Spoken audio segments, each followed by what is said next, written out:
also Chinese language. I find this meeting as a valuable insight into issues that are rarely the subject of our academic discussion at the technical university. Thank you. Thank you, Professor Himeliska.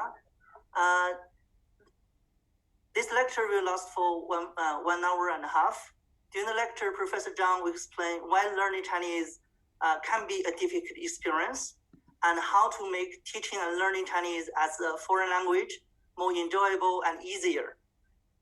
Professor Zhang's presentation will be about 1 hour, and we'll leave about 30 minutes for KUA. Professor Zhang will answer your questions. So if you have any questions or any thoughts, please send me a message in our WeChat group, Thank you. Now, Professor Zhang, the floor is yours. Professor Zhang. Okay. Okay, thanks, and good afternoon, or dzień dobry, everyone. And for colleagues in Poland, obviously, I know that we have colleagues all over the place at the moment. Yeah, could I have the right to share the screen, please? Yes, it's on. Would you please give Professor Zhang the control? Thank you. Yeah, yes, it's your turn now.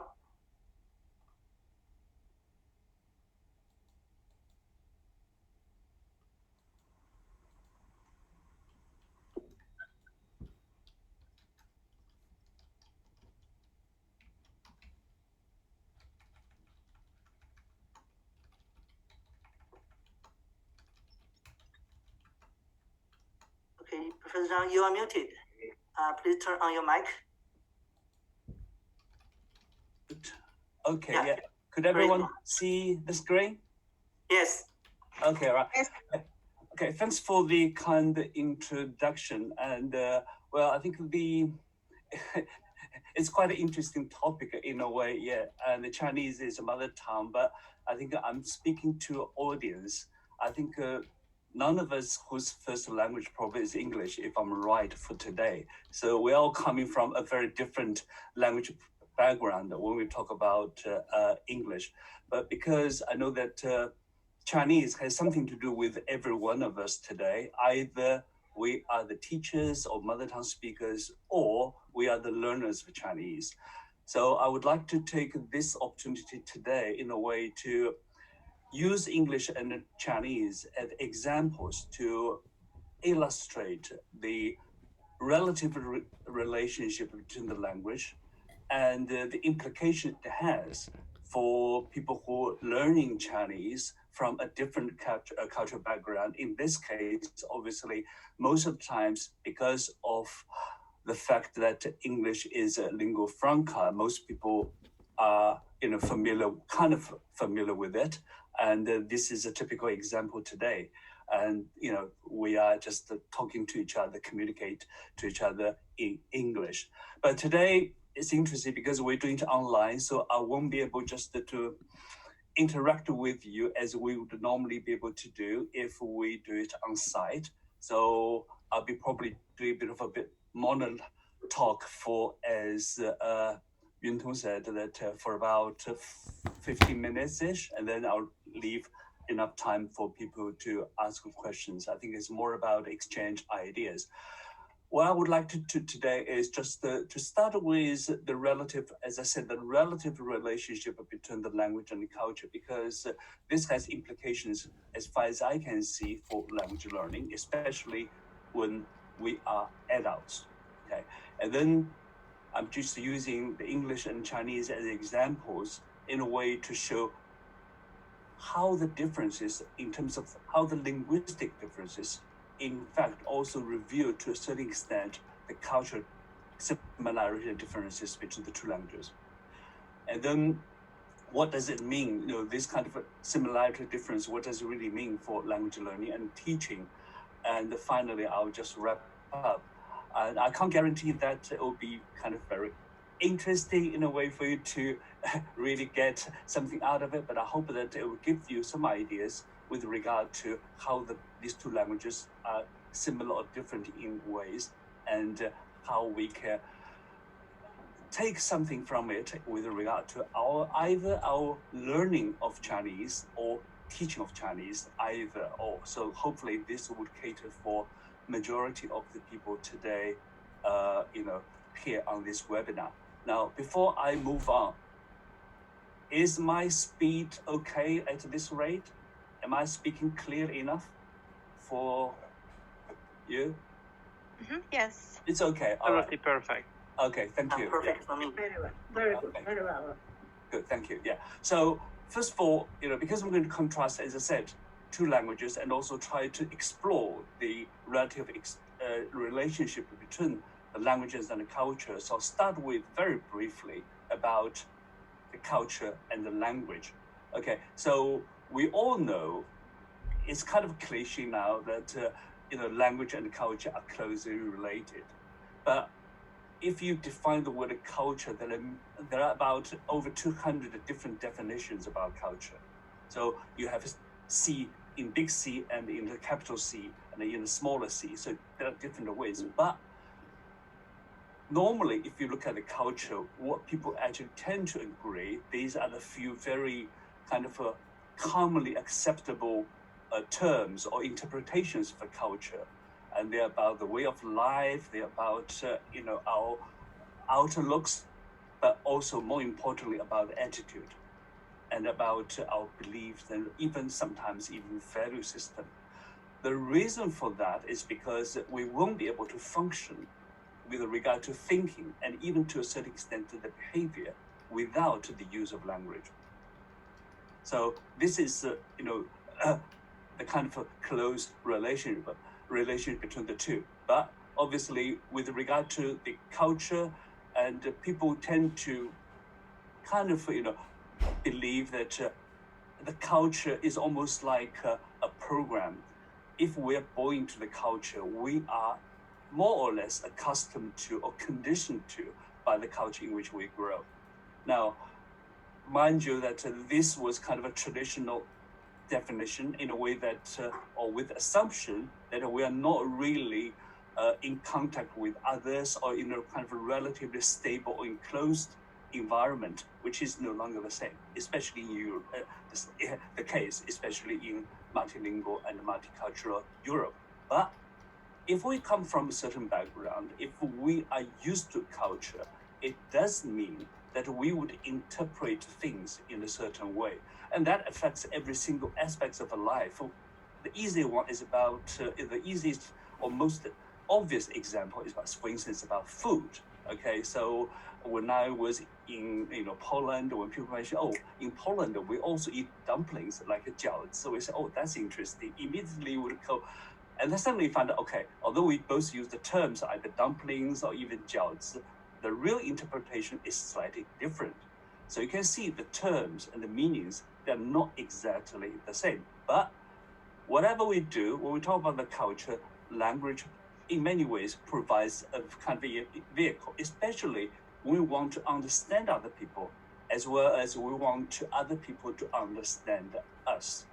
So that is kind of, the agreed relationship. Now, why we talk about this, and because when we study another language, and especially in this case, we're learning Chinese, and very often probably through English. I know that some of you probably learning Chinese in Poland through the media of Polish, if that's the case. And I don't know, but some of the material I've seen that, majority of the time is annotated in English. So the relationship between the two, actually, we all know that it's quite close. And this is, we always believe that if you learn the language, we can't really learn the language well without learning the culture. So if we're in Poland and learn Polish as a second as a second language, and then we also need to learn about anything to do with the Polish culture in order to be able to use the language better. That's the kind of a view we always have. But when we're learning the language or when we talk about the culture, there's also a factor involved. That is about the language distance, and that is how close is the language you're learning to the language you are using or you're used to. So as we know that the Chinese is for the Polish or even English speakers, the Chinese comes from very different family. Okay, so that's a very different family. But what English and Polish is Indo-European, but even that one, Polish is the Slavic, English is in the Germanic. So you can see they are different. But within the same family, there are similarities, obviously. But as far as the language is concerned, they all have some kind of similarities, but also they are different. And then the point today is when we use the comparison between English and Chinese today, we'll try to explore what are these relationships, okay, and how the cultural relationship could be reflected in the language. So this is what we do. But before I move on, one of the things I think we need to bear in mind is about when we talk about the relationship between the language and the culture, I've been using the word relative, the relative. The reason being, in today's world, everything is changing, and some of the language, like English, for instance, has gone the long way. We all, I think agree or admit that English is either global language or international language or even a lingua franca. Now, when a language is a lingua franca, the traditional one language, one culture relationship actually disappears. Okay, English as a lingua franca, as international language, as a global language, doesn't belong to a particular culture or group. It belongs to almost everyone who uses it, if it's international. That has a lot of implications if it's international language or global language in a way, because it actually transcends the restriction of what called geographical, ethnic, or even the cultural border. So it may affect the forms and even the standards of language. So for instance, like English, it has many local criteria. Okay, so in Poland, if you study English as a second language, you have your national standards, as we do in China. But obviously, they are also related to the kind of standard used in Europe. And then the interesting thing is when the language becomes international, the relationship between, as I mentioned about between the language and the culture also start to change. More importantly, if a language is really international, okay, it doesn't belong to everyone, as I say, but it actually belongs to people who use it. And a very clear example is what I've just recently noticed about the French, because traditionally the French language has been what we call very conservative. In a way, they even have Académie Française to make sure that everybody use French in the right way, want to keep the purity of the language. Obviously, this helps maintain the French as it is, but obviously this also prevents French become a real international language. But nowadays, even the French government, the president says the French doesn't just belong to France, it belongs to everyone who speaks French. So the Francophone, and nowadays majority, over 50% of the French speakers are not in France, they're in Africa. And this is the case with French and with China, or the Chinese language aiming to be or become a kind of international language. This also has some implications. But with regard to the Chinese language, a few facts are very important. I'll just list them. So these are the kind of background. First of all, the Chinese language is one of the very few with almost like uninterrupted history of development.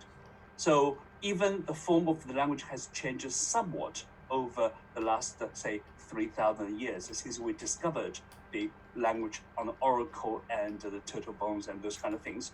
But the basic shape still there, which I will use some examples to demonstrate.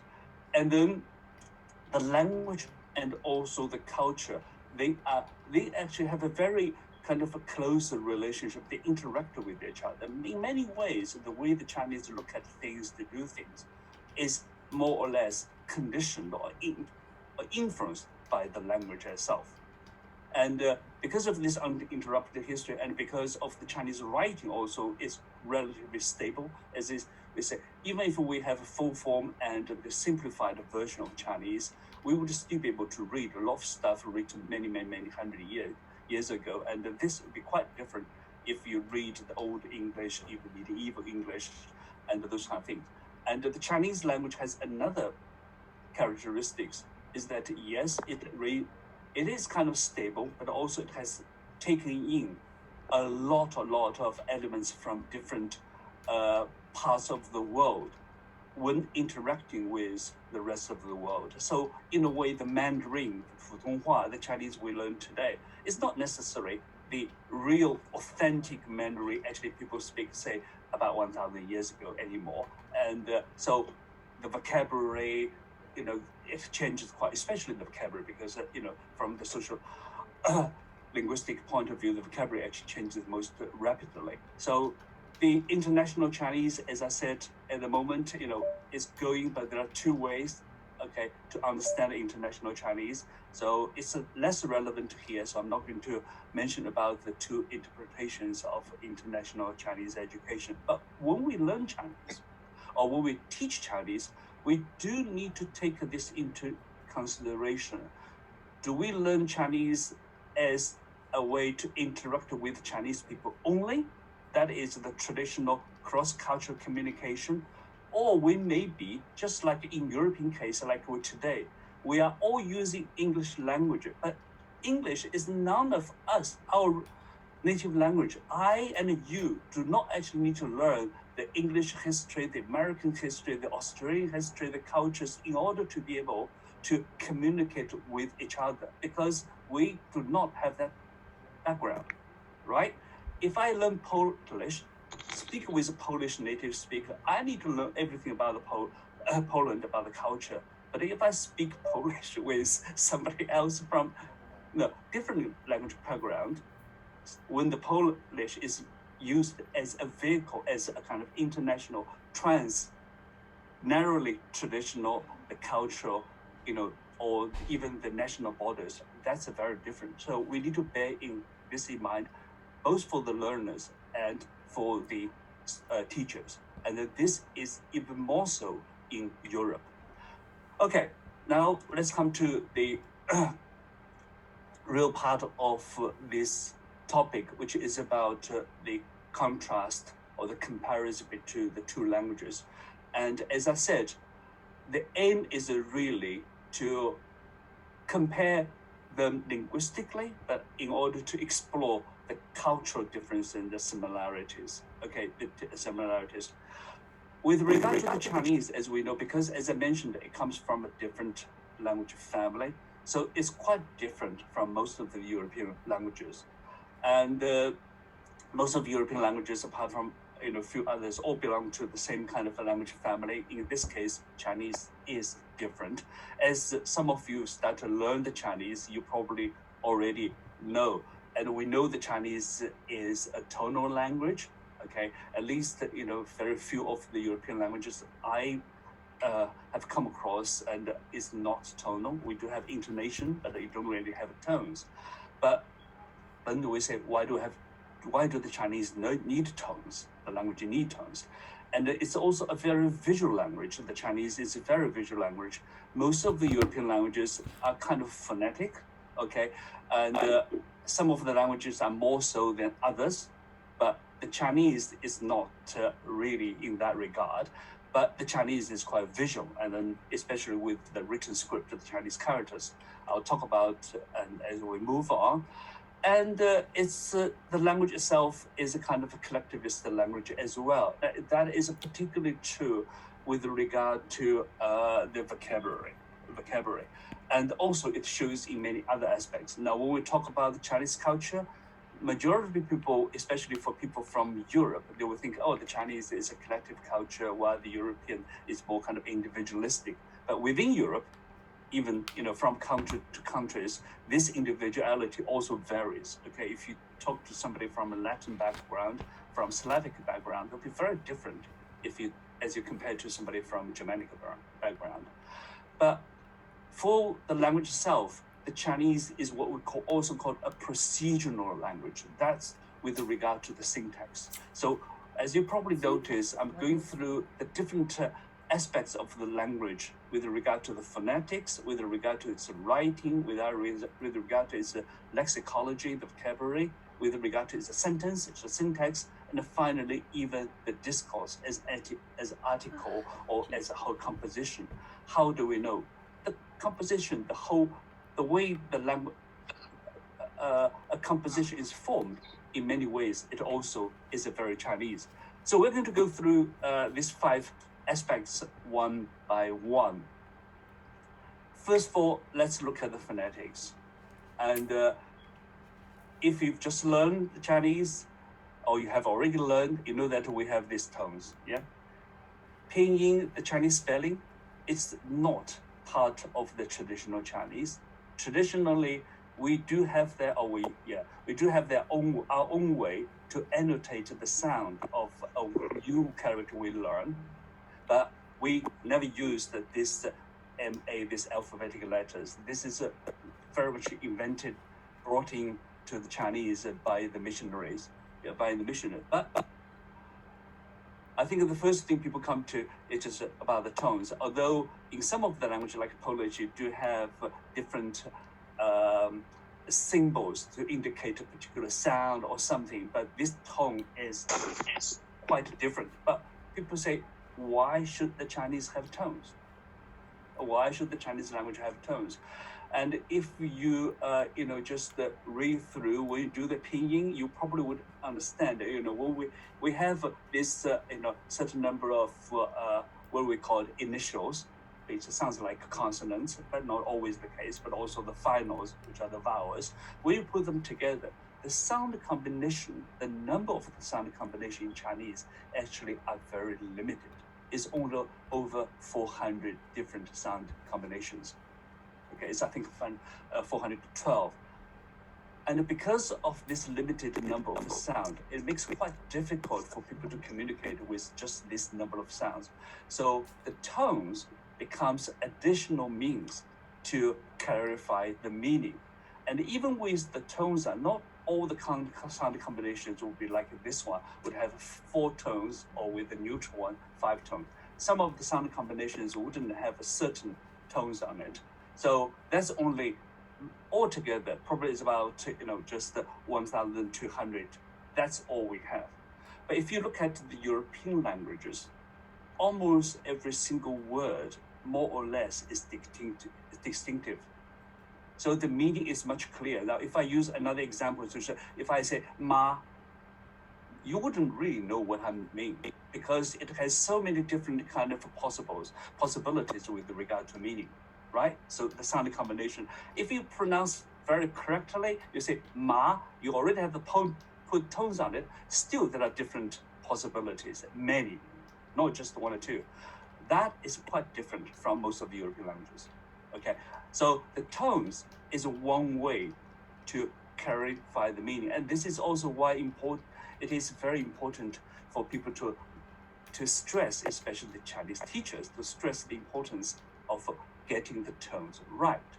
It is true, however,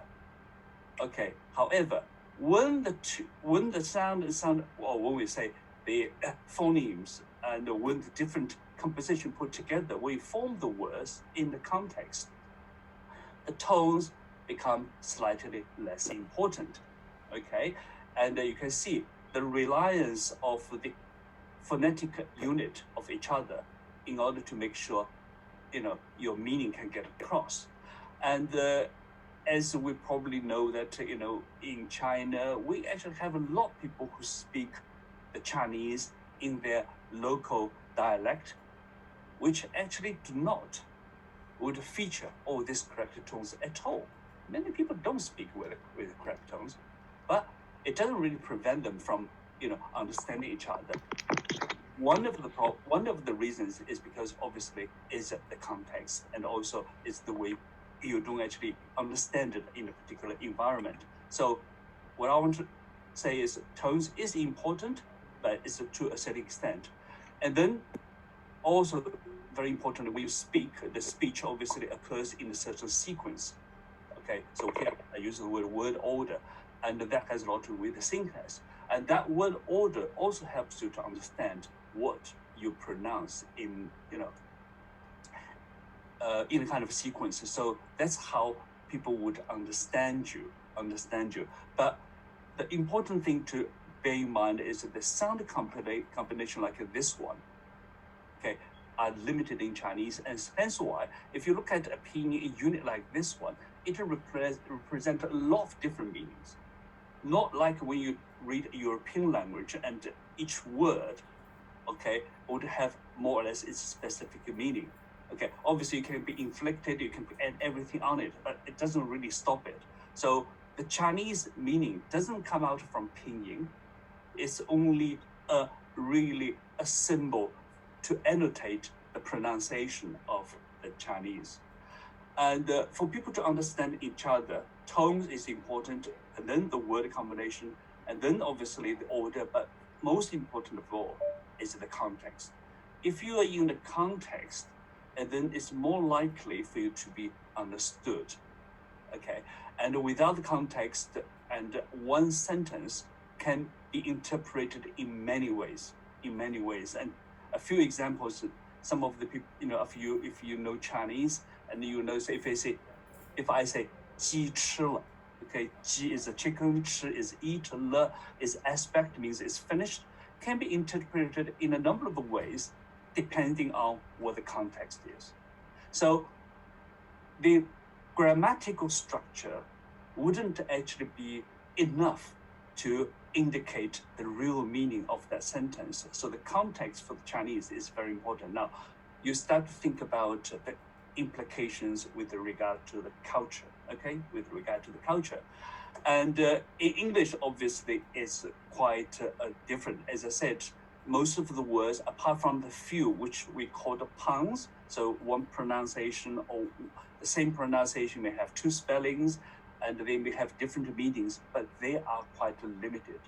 Almost each individual word in English has a meaning, which probably is quite similar in most of the Slavic languages as well. And this is quite individual.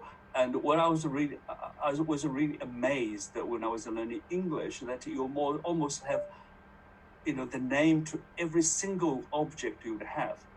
Within English, and when we talk about the vocabulary, I'll come to that one. So the English vocabulary, an average educated person would have a far bigger vocabulary, or you need a very big vocabulary to be able to communicate. So that's the English and the Chinese. But if you look at the cultural implications, I don't know whether you probably get this impression. You see that the individual sound in Chinese, if you compare it to English or most of European languages, and it doesn't really give you, or is enough to give you the sense of the meaning. And the sound, the meaning of the sound, or what you want to express, when you pronounce the ones, really depends what else you would use, the other sound, okay?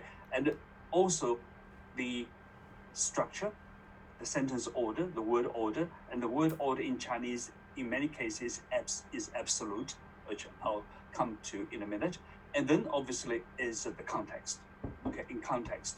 So this is a quite important, thing. Even from phonetic aspect, you would see that the context is very important for the Chinese. So it's not just individual sound, but it's really about the context and also about the relationship with other phonetic components, and also obviously the syntax, the word order. Now we come to the second part, is about the word formation, the lexical aspect of it. The Chinese is a much simpler language if it refers to the forms, okay? Because the words do not really change, okay? They look very stable. They stay, as they are. While in English, it changes. If you look at the Latin language, they change a lot. The Slavic language, the Polish probably change even more dramatically, like other languages as well. And we don't have those changes at all. And this is also one of the reasons why the word order becomes so important, because you and if you put a word beat and I, if you swap the order, because the word form doesn't change, they mean completely different thing. So the word order is very important, but if it's the language which actually has the case, okay, and then it doesn't really matter, because the position doesn't really matter as much as the language like in Chinese. And but more importantly, for the vocabulary, as I said, and the Chinese vocabulary, especially with regard to the naming, and we group them according to what we think, they could be. For instance, like the word, this probably you have already learned, is the word for horse, ma, okay? And in this one, you have a number of different vocabularies. It just come out. And you can see, the similarity between them is they are all horse, right? They all belong to the horse. They only have a very different descriptive word in front of it. So it could be, could be male, could be female, could be the adult, could be the small ones, could be the short-legged ones, could be even the zebra. And English, learn Chinese, this is something to do with water. English, you have this one. This is a seahorse, by the way. And then finally, this in Chinese is called the river horse. Okay. Now in English, if you learn the word English, as we all do, the word horse, and you think that you know all the beasts, you can't be more wrong, right? So you may come across all these words which do not actually have horse in it at all, but they are all a kind of horse, right? Although the last one, the zebra, scientifically speaking, zebra is not a horse. The Chinese culture is a striped horse. A zebra doesn't look like a horse, does it? Although it doesn't really belong to the same group. But you could see, in Chinese, all the similar ones, we group them together. And then you would just say whether it is a male and a female, whatever. But if you come to the English, that's not the case. And I find that that's the same in French, in a number of, if you look at the Latin origin, okay, they are all very similar. The only difference is German, okay? The German, the way they form the word, especially the nouns, is very, it's quite similar to the Chinese. It's quite similar to the Chinese. And for strange reasons, in English, the seahorse has the word horse in it, not the others. The male horse, the female horse don't have horse in it. The seahorse, which probably is the least likely. A is, if you say striped horse is not horse, why seahorse is horse? Okay, so we ask the English linguists, they won't be able to tell you. Okay, so, but if the zebra is not horse, obviously the hippopotamus is not horse at all. Yeah. So that's why I said in English you call it hippopotamus. A lot of people don't actually even know what it is. The Chinese call it the river horse because it normally lives in land and the river. But the hippopotamus comes from ancient Greek. And if you look at the word itself, actually it's a horse and a river. It's a horse in the river. But English just takes, the word completely from it. But you can see in Chinese, so when you learn Chinese vocabulary, you could see, especially with regard to the nouns, this is a very distinct feature. Now, English is different, obviously. And then the Chinese, why is this one? You can see, we start with the Chinese, if you talk about the name in Chinese, I would say, 我叫张新生. So I always start with my surname. That is almost like my group identity. And that is very much the same here. Now, with regard to the English vocabulary, especially with regard to the namings, if you look at the three components in the namings, about the sound, about the form, okay, and also the meaning, the English is still, you can say, it's kind of alphabetic. So if you look at the word English, you can spell them, right? And Polish, I was told, is completely phonetic, like Italian, German, but French is not, that well. And English is actually quite terrible. It's quite terrible. And if you compare the English with Chinese, these three elements, the Chinese, the form, what it looks like, the characters, and the meaning, they are very close, but not really the sound. The sound is slightly far away, and this is why I said it comes from a different group, and it's not really phonetic at all. So what it stands for instance, if I say this is a desk, okay, it's a desk. In the Chinese, when you refer to something desk, the character desk will tell you to a certain extent what it really is. So when you look at something, you can guess the meaning. While in English, I'm not so sure about in Polish language, for instance, if you look at a word like a desk, unless you learn it, why desk refers to the desk and chair refers to something you sit on, not the other way around. Okay, so you can see the things you refer to and things being referred, that relationship is quite kind of arbitrary.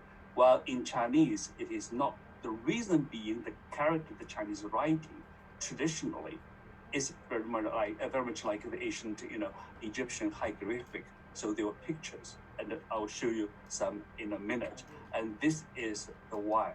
Now, with regard to the cultural implications, again, this has cultural implications simply because this group identity of the vocabulary. Okay, so very often you'll be able to guess the meaning from the known character. So if you look at the word horse, you'll know that they're kind of horse, although I don't know exactly which type it is.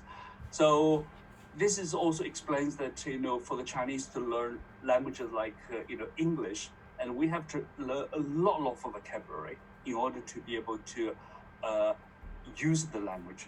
While if you use just only familiar with the Chinese, as I said, you would be able to guess from the basic meaning of the word or of the characters you know.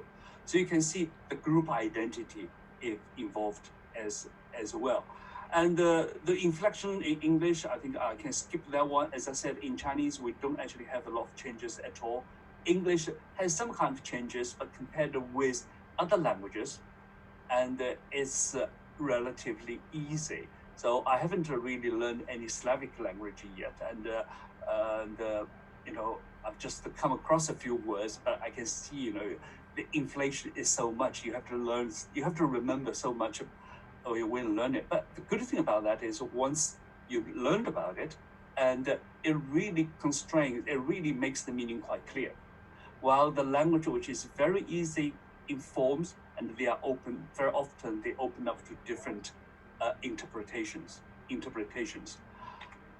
Okay, so I've already mentioned about the cultural implications already, and when the language becomes international, obviously some of the meaning may actually change as well. But as far as vocabulary is concerned, the lexical meaning of a certain vocabulary, you find them changes over time anyway. Okay, sometimes it becomes somewhat narrower, sometimes it becomes more extensive and more wide. That's about the vocabulary. So vocabulary also has the group identity in Chinese, slightly less so compared with the English with regard to the form change. And then we come to the sentence structure. Now, both English and the Chinese are kind of SOV structure, so SVO structure. So we all have the normal structure, I do something, okay, or I am something, which are, similar. Because English wouldn't really turn them around. The word like me and different from I are not that many. And most of the words do not change. The book, when you use as a subject, the book is big or new, or I bought a book, the book doesn't change. And that is not the case in your language and many others either. But because it's a sentence, we talk about syntax, so we talk about the sentence order. Now, in Chinese, we have a very specific way to arrange the sentence order. Okay, and then, again, this is quite different from English.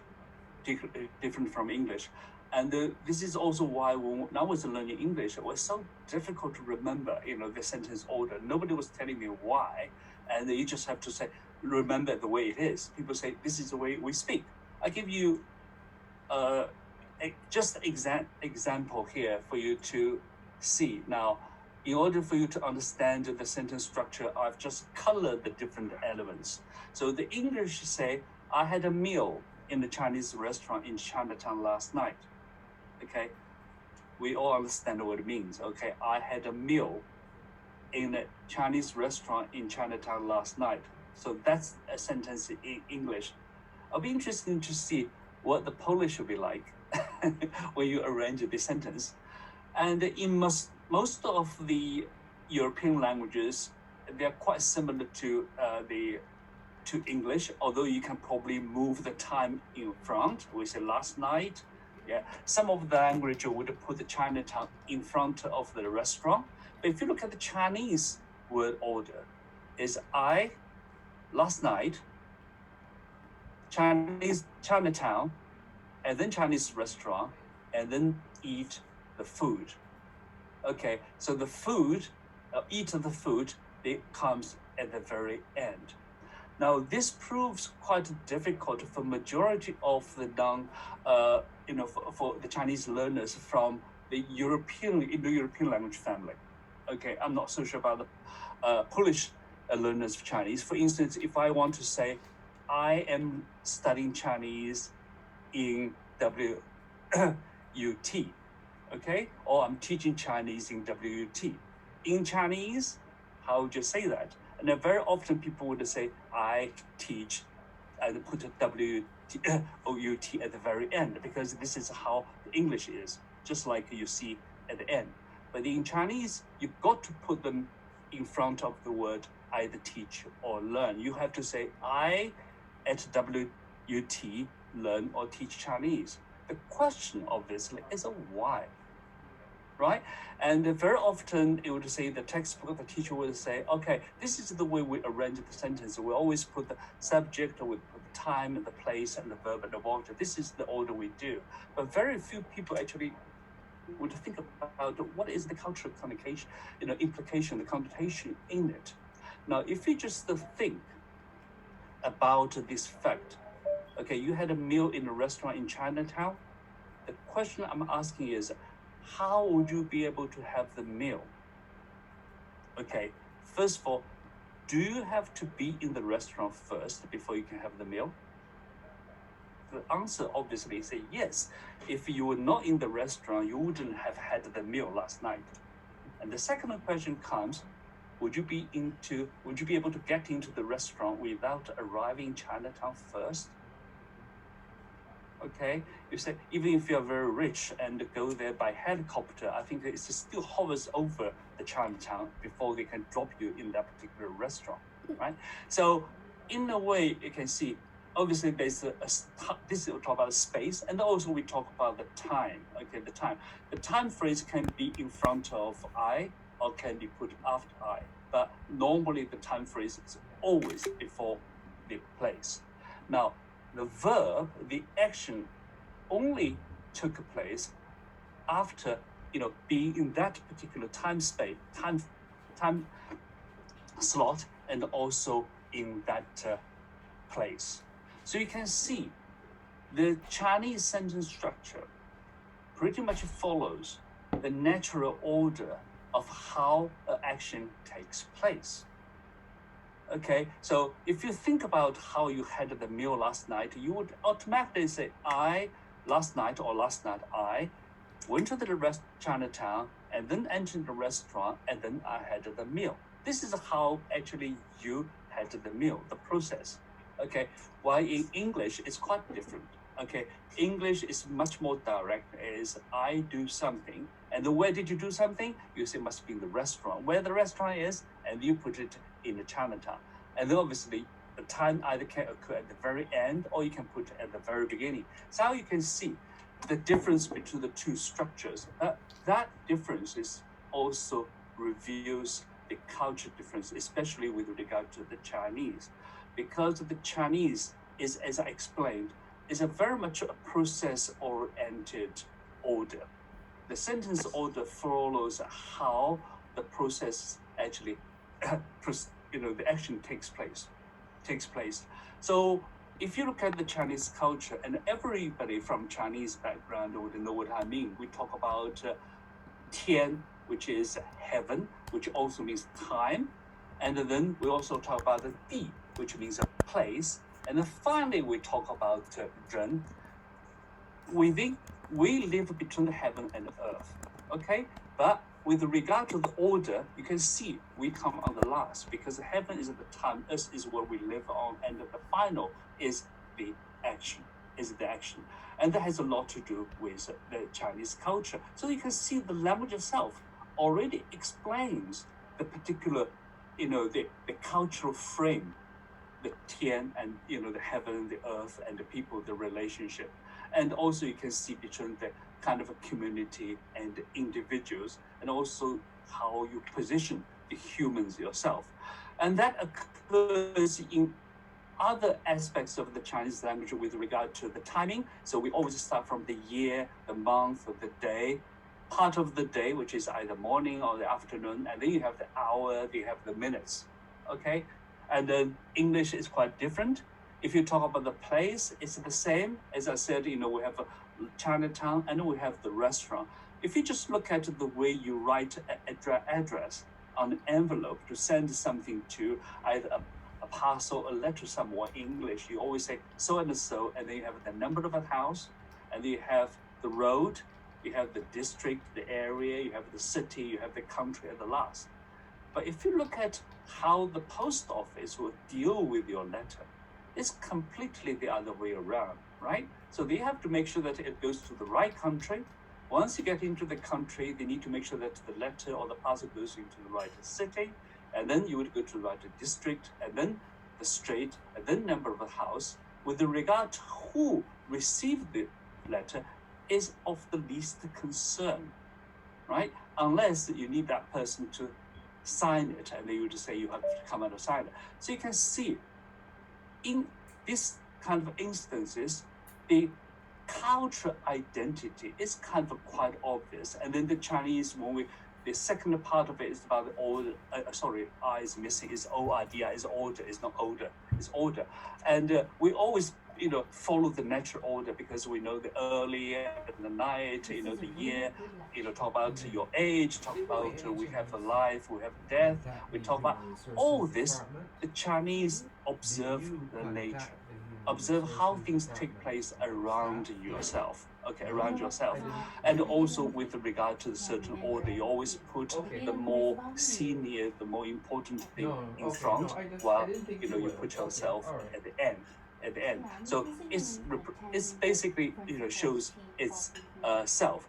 English, on the contrary, is quite kind of, as I said, is action oriented, is result oriented. So you have I had a meal. So you can see the word order is also quite important here. The Chinese characters I mentioned about the visual, I'm sure that you've learned already some of them in your classes already. I just give you some examples. And the base, a lot of the we call the fundamental, the independent Chinese characters, many of them actually come from the older pictures. So you have the sun, you have the moon, you have the mountain, you have the water nowadays, and many of them now becomes what we called a meaning radical, a semantic radical. They would indicate to a certain extent what they mean in a new character. So this is the first group. They are the pictures. And then there's a second group, which is very easy. 1, 2, 3, 4. But obviously, when it goes beyond the 4, you can't really write that one. 4. What about 10,000? Yeah, that's a difficult. And above and below, you can see quite, easily what means is the horizontal line above, and obviously below the horizontal line, and that's indication there. And this also, the word knife comes from the picture of a knife, but when you have a dot on the edge of the knife, that refers to the edge of the knife. So it's kind of a simple, we call it ideograph.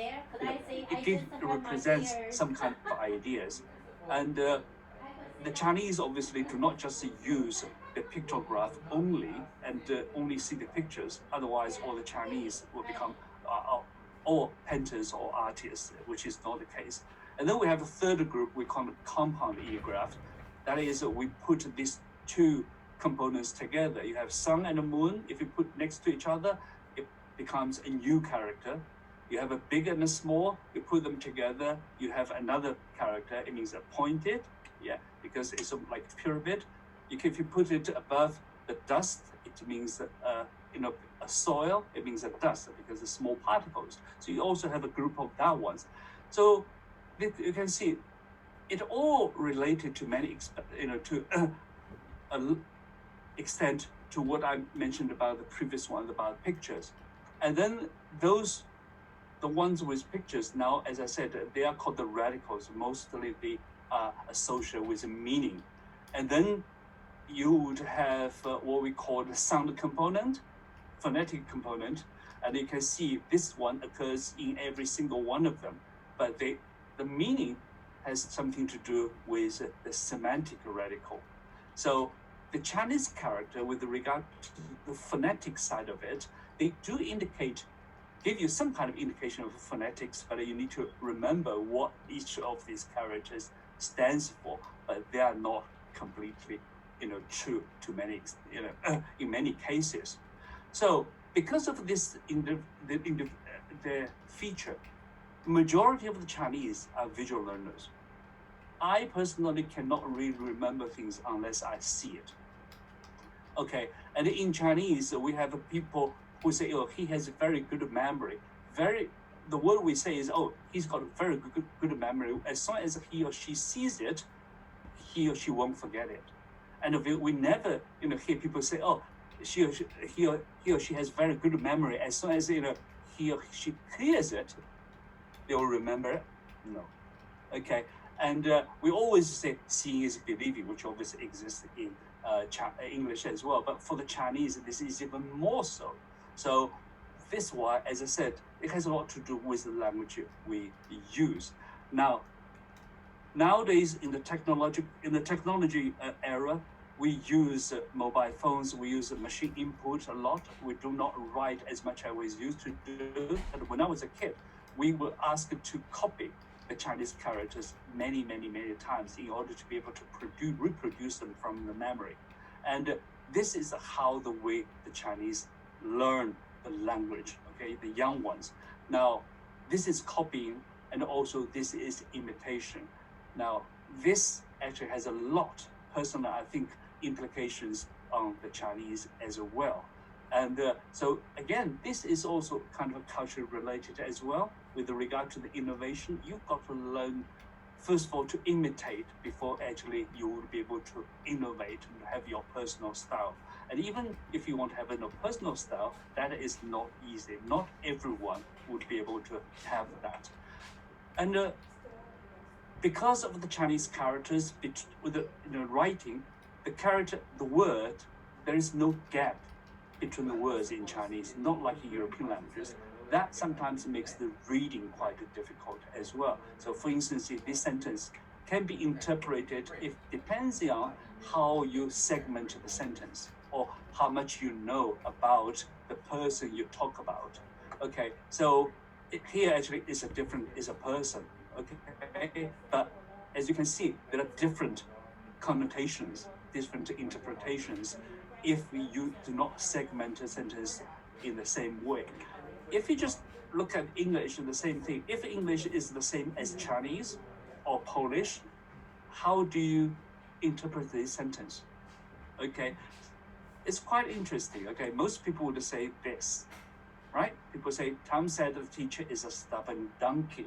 So Tom doesn't like the teacher and, finally find a way to mock the teacher. But obviously the teacher is quite clever and they would say, Tom said the teacher is a stubborn donkey. And so you turn the table around. Now this time, Tom becomes a donkey.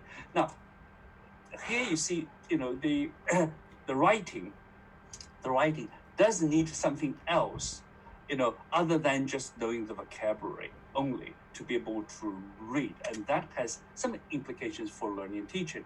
The final aspect of that is about the composition, the discourse. And the Chinese writing has a very specific way of order in order to present your ideas. So we have a particular format. And when we come to Europe, especially when we write as in English, and it is a very different. Okay, so the order to represent your main ideas is very different. The Chinese always, most of the cases, your own ideas at the very end. You hide it. You would say a lot of other things, as just the way we talk about the process. Well, the English very much like you say, tell me what you think. What is your view? And the Chinese would hide it behind, many other things. The argument is the same. The citation is the same. We don't really cite, directly as much as English. And remember, the way I mentioned about copying the characters. So when we come to the question like international property, the IP issue, sometimes, people, because they're accustomed to the kind of way doing things, sometimes people are not even aware that is a kind of, a breach of IP, because you used to copy things, and the use of language is quite different, because as I mentioned about the difference between the two languages, the language you're using is different. So when we learn language and when we learn to present your ideas, and especially in writing or in composition, even verbally, and how you do the sequence, then that has the implication as well. Now that's the cultural ones. So English, as I mentioned already, is far more strict to the point. You have to tell people where it comes from, and you have to be very specific first, and you tell the general background rather than the other way around. But if you look at the way I presented the Chinese language, you'll know the Chinese is completely, the other way around. Okay, so if I just sum up with what I talk about the contrast, is Chinese is a very context and process-oriented language, while English is I send not. you the link already. In this language, the word order plays a very important role, and that order, the time, the place, and the action is irreversible. You can't change in Chinese. Okay, so as long as you remember that order, you know the sentence structure more or less anyway. And actually, once you understand the culture, it's not difficult to remember the order either. Okay, and then also in the Chinese language, and I don't know whether you come across this term called 关系, which means a relationship. The relationship is very important in Chinese language, as I explained in phonetics, in lexicology. 关系 is everywhere. This 关系 means they're interdependent in order to make sure that the individual meaning would come out, and they make a group, the group meaning. And with regard to the order, it's always more general to the more specific. That's already down. And because of that, and the language is kind of hierarchical, there's order involved. And then when it comes to the culture, and that is where the phase, the formality, you can't do things, without taking into consideration the kind of things, we talk about today. Now, this differences in language and culture, what are the implications with regard to the learning and teaching? As I said, because I'm just thinking about, in the audience today, we have both learners and the teachers. So that's why I'm just using this more neutral ones, including everyone.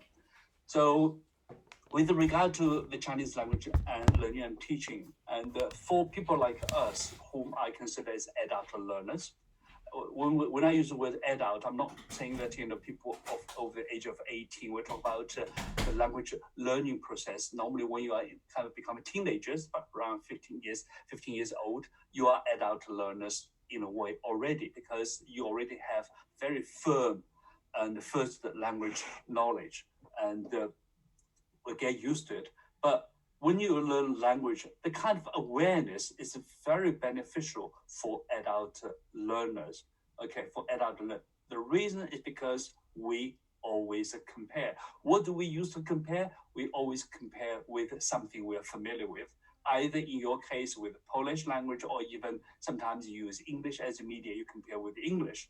And because I'm teaching in the UK, obviously, people all use English, although English is the second language to many of my students, but that doesn't stop them from comparing as well. And in your case, probably this is true as well.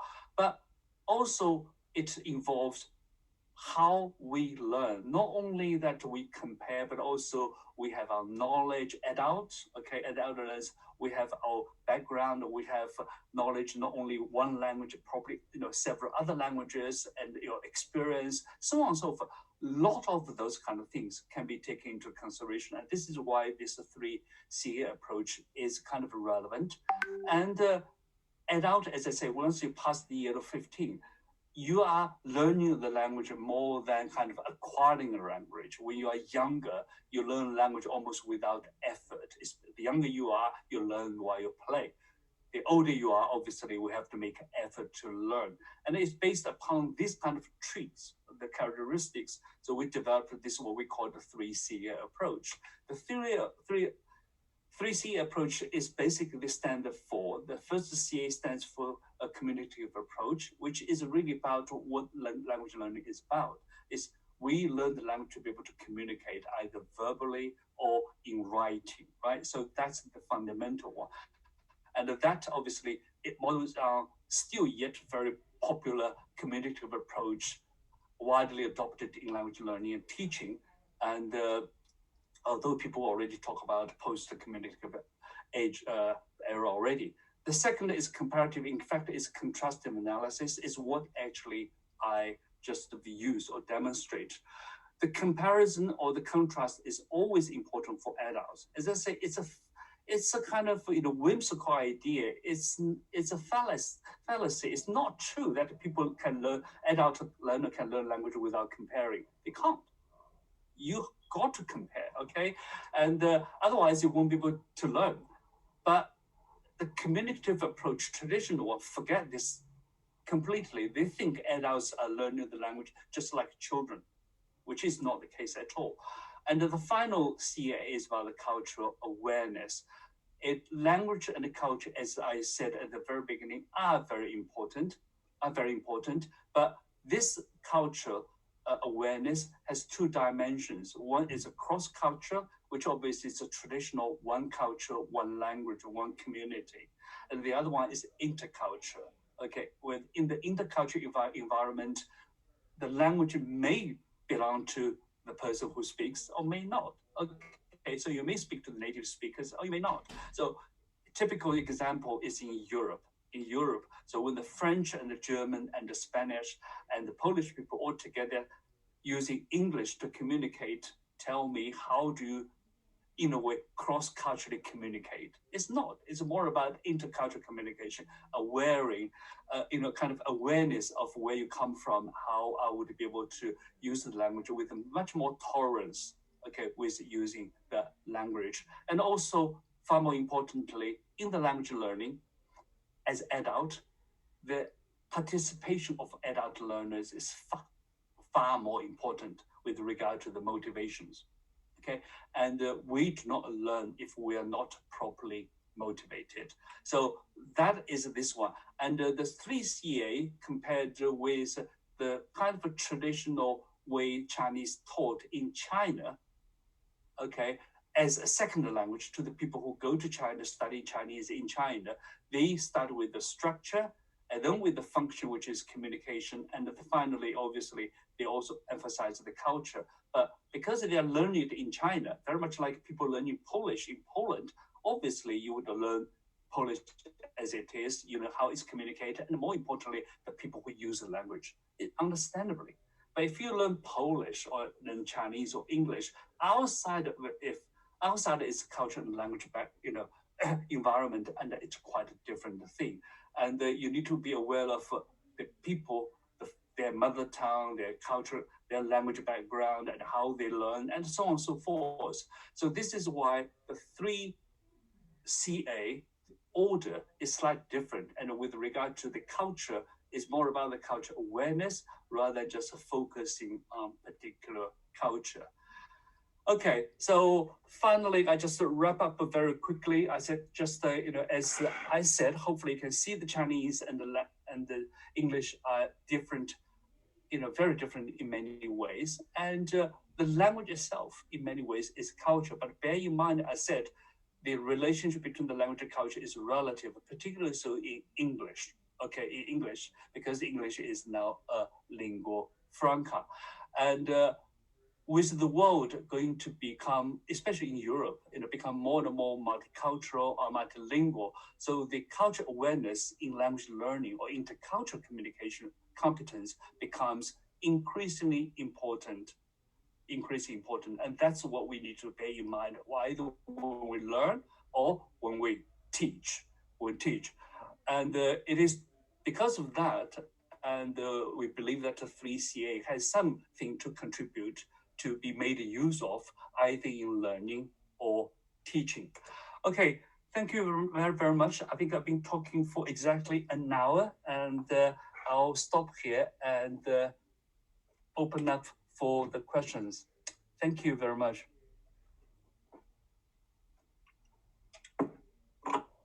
Okay, thank you, Professor Zhang. Yeah, you take some time for water, and then yeah, yes, okay, yeah, it's very informative, and you covered about the topics about Chinese and English contrasted in both linguistics and cultural phonetics, and also in syntactical aspects. Now we have the floor open for questions. Who would like to be the first one? I found that in our chat, in our chat room, we have Mr. Wu Xianbo. Yeah, he is a Polish professor, and he also has a very interesting question. Mr. Wu, are you still there? Yes, I'm right here. Okay, yeah. So my question is because I know you have two questions. Yeah, the first question. Well, the first question, I think I'll connect it. First thing is, are you aware of any programs that teach Chinese without Chinese characters? And second would be simply, what do you think about? Why am I asking? Because we actually had an experimental program of this kind in our university. And after I will gladly share some ideas that we reached during that program. Okay. Yeah. His question is that does any university program or schools offer Chinese without teaching Chinese characters, just teaching pinyin? Yeah. Okay. I mean, the simple answer is that yes, but very limited. Very limited in the sense in universities. Okay. Now, even when I say very limited, but they still exist because they normally are set up for people who probably just only want to learn to communicate verbally, without the need or the wish to learn to read or write at all. And so they make use of the pinyin, the phonetic symbols, to be able to help them. And also, I'm aware that in Europe, there are professors who actually propose that pinyin is a very important part of the Chinese learning, and you can do that. Now, for the reasons I explained in the presentation just now, because the pinyin itself can represent many different meanings. I have people who have learned how to speak Chinese in China. When they come back, and when you pronounce the things not correctly, absolutely correctly, you got misunderstood completely because of this multiple, possibilities in a way understanding. But yes, of course, I mean, you can learn it without it. But as I said, this is about the relationship between language and culture. If you're able to learn to even read very basic ones, it will help you to understand much better why the language is so. And also, if you're able to read, and the process of forgetting how to speak it actually will be much longer as well. So people who can only speak, when they come back to UK and they don't speak the language for a while, they just become, very, very, we call it rusty. They can't really talk at all. But if you're able to read, sometimes even we read without sound, actually the sound goes in your mind as well, subconsciously. So that reinforces your knowledge of the language. So it depends on the on the program. Very few accredited programs in UK actually would not teach Chinese characters at all. But how do you require the knowledge? In a way, do you still require students to be able to write by hand the Chinese characters? As I mentioned just now, in this technological era, I don't think that is particularly necessary, especially if you're not studying Chinese as a major. But to be able to read is very important because also that will help you to do the input and so on and so forth. Yeah, I also often asked by the HSK examination takers, especially on this advanced level examination takers. They often ask us, do you offer online tests? That is, I cannot write as good as HSK 5 or 6 level student, but I can use keyboard very well to finish the Chinese examinations.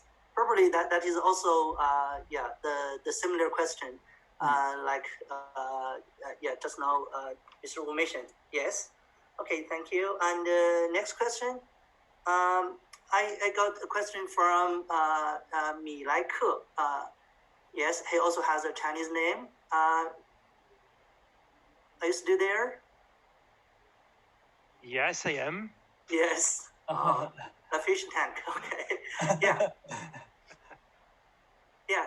Put away your question. I found you have a question about Chinese pronunciation, repetition about Chinese pronunciation, and the difference of written Chinese language.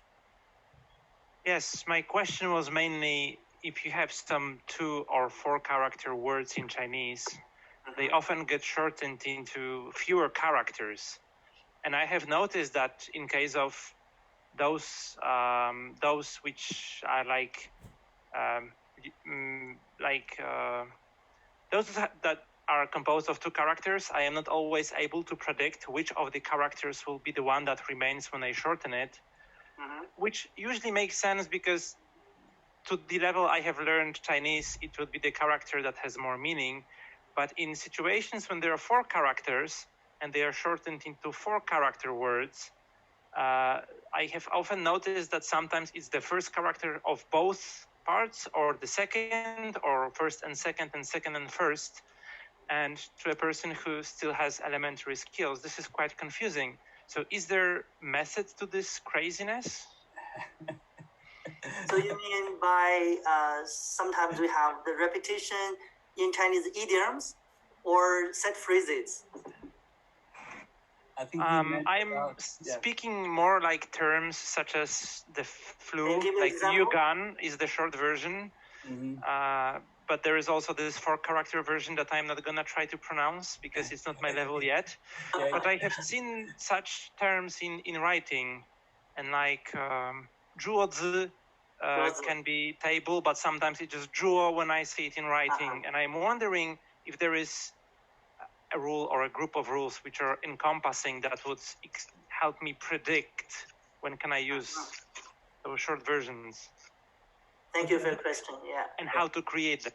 Yeah, well, it's a very valid question. It's interesting because I'm learning language all the time, and when you learn the language, especially as a beginner, and now this is what about as adult, because your reasoning power is far more than the language you're learning. You're learning a little bit, but you ask a lot of questions, which doesn't happen, to the children, right? They don't really ask questions; they just learn, and we do that. Yes, I think it's a very, very question. We talk about obviously when we call almost like it's different from acronyms either. This is not really acronym. This is a shortened form of the full form, like 流感 you mentioned, which is 流行感冒, yeah, which is 流感. But there are linguistically, if you look at the lexicology, there are certain ways to shorten them, show them. There are certain rules, but at this level, it would take too much to explain the rules. There's a certain pattern they can do. But in any language, because the use of the language always follow a very important rule, that is the law of economy. So wherever you'll be able to use the simple languages, you don't use the full ones. So you simplify them. So that instead of 流行感冒, we simply say 流感. The other example I can give you is 地铁. Do you know on the ground, the tube? 地铁 actually is a 地下铁路, yeah? Because it's the railway underneath the ground or beneath the ground. So it's a short form, 地铁. So when when you learn the language at the beginners, you got to probably come across this language to be able to know what the real meaning is, and then you say, oh, where it comes from, rather than that. As adult, we try to get the rule, and we're able to when I come across a new one, we'll be able to understand everything. It's a process. It's accumulation. I think once you accumulate it a bit enough, and then you start to see the logic behind it. And this is the kind of my recent experience with learning of Korean, for instance. We have Korean classes going on, and exactly the same thing. And there are a lot of things around it. You say they look very similar, but actually they're not. They're not. It takes a bit of time, but I think keep this linguistic awareness on, and you're constantly looking for this kind of difference. You see, you ask a question, why 流感 is different from 地铁, for instance, okay? And then you will see the pattern. But more important, I think, is accumulation of vocabulary, and especially the useful ones which they're useful to you.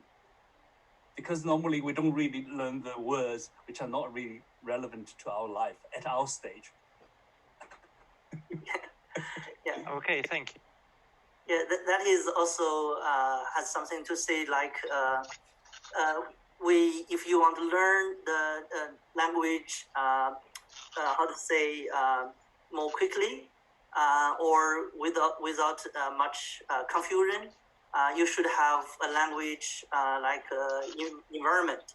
If you can often communicate with Chinese language native speaker, you will find a lot of such kind of short forms in everyday communication than in written language.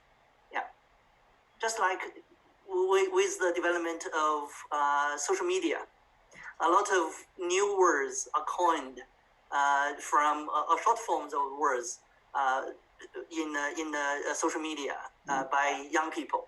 So that is the same. The Chinese language is also in such kind of development. Thank you. And we also have the groups from our CI Chinese students. Does anyone have a question? You can raise up your hand, and I will give you the chance to ask the questions. Anyone?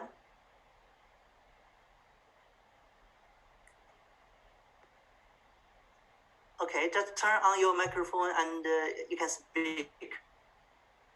Sorry, I have a question that just occurred to me during the lecture, so I didn't provide it before. It's about the syntax and the logical word order in Chinese and European, let's say, languages. Because during my comparative studies, which basically concerned mostly European languages, I was taught that there is this very universal logical order that tells us to provide the given, already known information at the beginning of the phrase, and the new key information at the end of it. Like, for example, in the sentence, Paul wrote a letter, or the letter was written by Paul. This is basically the same elements which mean completely different things because the syntax has been shifted. Is there any space for this kind of semantic modifications in Chinese language, or the syntax is because my level of Chinese is very basic, so these are new things for me. Yeah, thank you. Yeah, I mean, in this aspect, I mean, I'm talking about the sequence in the sense that how the action takes place. Okay, so that's the one I gave you.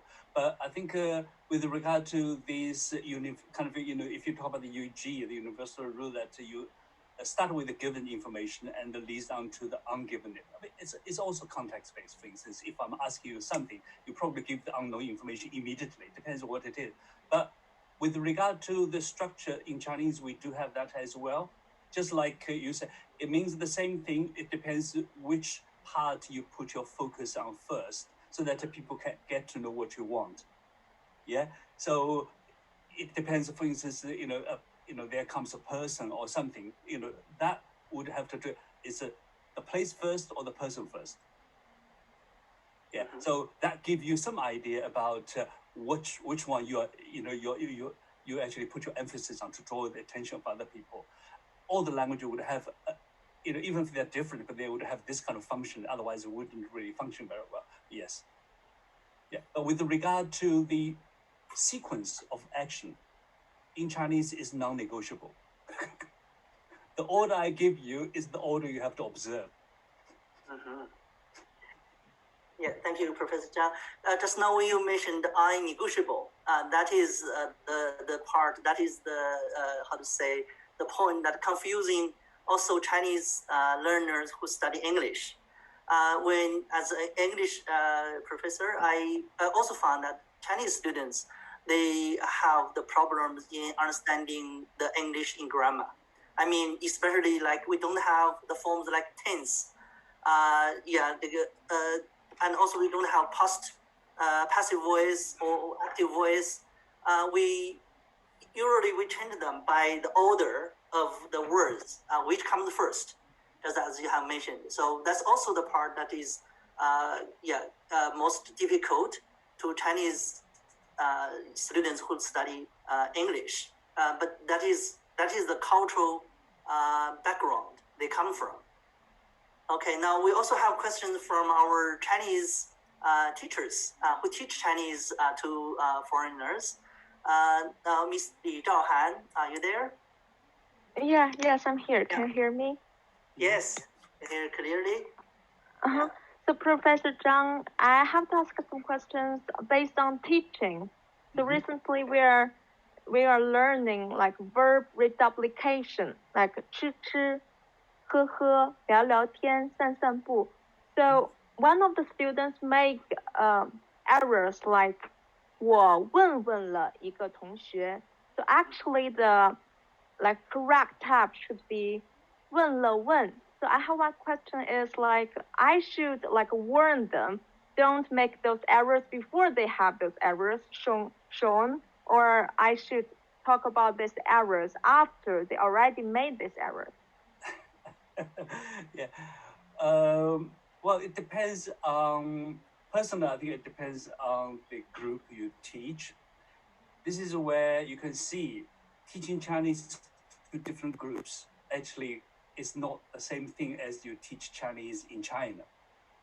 Okay, because when you teach Chinese in China, you don't know where they come from. You teach them all in your class, coming from, But as we all know, the Japanese study Chinese in a very different way as compared to, say, Polish people studying Chinese. Right? So currently, I think it's very difficult for me to answer whether it is good or not without really knowing how frequent this kind of problem occurs with your student and who they are. The reason being that if you all want to do warning, give warning in advance, which obviously is good, but also there are so many warnings you need to get to. Right? This is something you're aware of.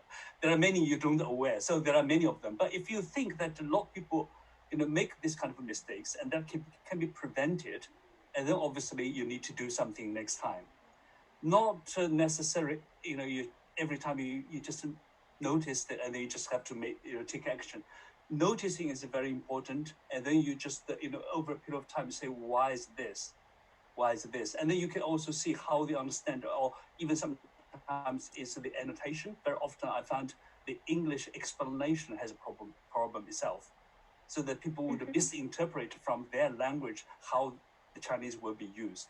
Example you just gave is a typical one as well. Yeah, and also things like English, we see the word eat is often used for the Chinese 吃饭, which again is wrong, right? Yes. Because the eat is just without the verb. The Chinese, we have so many this kind of verb object, structure in Chinese. Yes, thank you. Okay, thank you. And we also have CI directors from both Poland and some other countries. Does any of our directors of CI who has any questions for Professor Zhang? I have not get any feedback from them, but they are attending to this meeting attentively. Does anyone have any questions for discussion? Okay, if you don't have any questions, that means you understand and grasp the key ideas of Professor Zhang's lecture. So it is a lecture very much informative, and a lot of things has to be chewed and absorbed. So I got to a lot of our attendees asked whether they can have opportunity to review this lecture video. The answer is yes. It is recorded, and Professor Zhang would like to give us the opportunity to share the video to some of the Confucius institutes. Yeah. So, does anyone have any questions before we close our session? Okay. If not, okay. Here I have a question. They are all saying sincere thanks, and they're showing the appreciation. Okay. So far we have about 60 people who attended this lecture, and most people are online most of the time. Okay. Thank you, and we are going to have future lectures, webinars in this format. And finally, everyone can turn on your mic and give Professor Zhang a warm round of applause. Thank you, Professor Zhang, for your time. Thank you very much for your time. Yeah. Yeah. So do you have any